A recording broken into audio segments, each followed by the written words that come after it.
رابعہ بصری رحمتہ اللہ علیہ کو دنیا سے گئے ہوئے 1200 سال ہو چکے ہیں، لیکن ان کا نام آج بھی زندہ ہے، رابعہ بصری۔ رابعہ بصری نہ کوئی شہزادی تھی، نہ کوئی ملکہ تھی، نہ کوئی وہ خوبصورت تھی، نہ کوئی خاندانی تھی، بلکہ عورت ہونے کے لحاظ سے ہر عیب اس میں تھا۔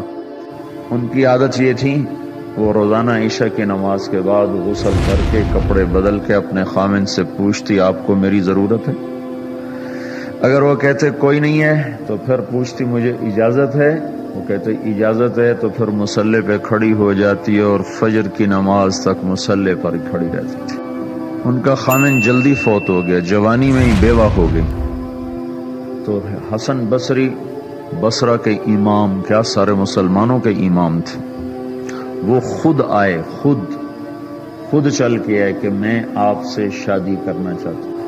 وہ کوئی شادی کا شوق نہیں تھا ان کو، وہ تو اولاد کے قابل نہیں، شکل صرف ان کی نیکی اور ان کا جو اللہ سے تعلق تھا، ان کو یہ لالچ ہوا کہ یہ میری بیوی ہو جائے تو اس کی طفیل شاید میری بخشش ہو جائے۔ تو ان کے پاس آئے، کہنے لگے رابعہ میں آپ سے شادی کرنا چاہتا ہوں، خود پیغام لے کر آئے۔ تو انہوں نے فرمایا میری 4 باتوں کا جواب دے دو تو میں شادی کر لیتا ہوں۔ کہنے لگے کیا؟ کہ یہ بتاؤ میں جنتی ہوں کہ دوزخی ہوں؟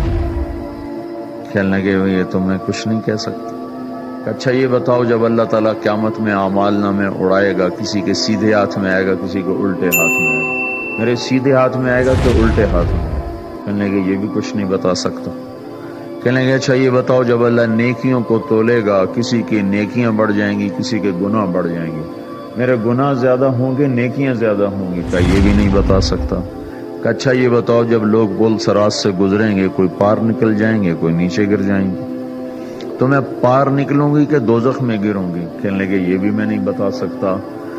تو پھر فرمایا اچھا جاؤ مجھے تیاری کرنے دو، مجھے ان 4 باتوں کی تیاری کرنی ہے، میرے پاس شادی کے لیے وقت کوئی نہیں ہے۔ جو اللہ سے دوستی لگا لیتے ہیں اللہ دنیا ان کے لیے مسخر کر دیتے، اللہ دنیا ان کے پاؤں میں ڈال دیتے۔ تو جب ان کا انتقال ہوا، رات کو ان کا انتقال ہوا، تو اپنی خادمہ سے کہا بس 2-4 آدمی بلا کے مجھے جلدی سے دفن کر دو، کسی کو نہ بتاؤ، صبح لوگوں کو بتا دینا اور مجھے کفن دینا میری اس چادر میں جس میں میں تہجد پڑھا کرتی تھی۔ تو انہوں نے راتوں رات دفن کر کے صبح اعلان کیا، شور مچ گیا، ہائے کیوں بتایا، کیوں نہیں بتایا، کیوں؟ تو اگلی رات ان کی خادمہ نے ان کو خواب میں دیکھا، سبز لباس پہنا ہوا، حسن و جمال، سورج چہرے پہ چمک رہا۔ پوچھا آپ کے ساتھ کیا ہوا؟ کہا میرے اللہ نے میرے ساتھ بہت عمدہ معاملہ کیا۔ کہا آپ کی وہ چادر کہاں گئی جس میں آپ کو کفن دیا تھا؟ کہا وہ اللہ تعالیٰ نے اتار لی ہے اور مجھے جنت کا جوڑا پہنایا ہے، اور اس چادر کو اللہ نے سنبھال کے رکھا ہے، جب قیامت کے دن میری نیکیوں کو اللہ تولے گا تو اس چادر کو بھی اس میں تولے گا۔ انہوں نے پوچھا منکر نکیر کا کیا ہوا؟ کہا وہ آئے تھے تو انہوں نے مجھ سے کہا من ربکی، تیرا رب کون ہے، تیرا رب کون ہے؟ تو میں نے منکر نکیر سے کہا جس اللہ کو 40 سال نہیں بھلایا اس کو 4 ہاتھ زمین کے نیچے آ کر میں بھول جاؤں گی؟ کہ جس رب کو 40 سال میں نہ بھلا سکی اس کو 4 ہاتھ زمین کے نیچے آ کر میں بھول جاؤں گی؟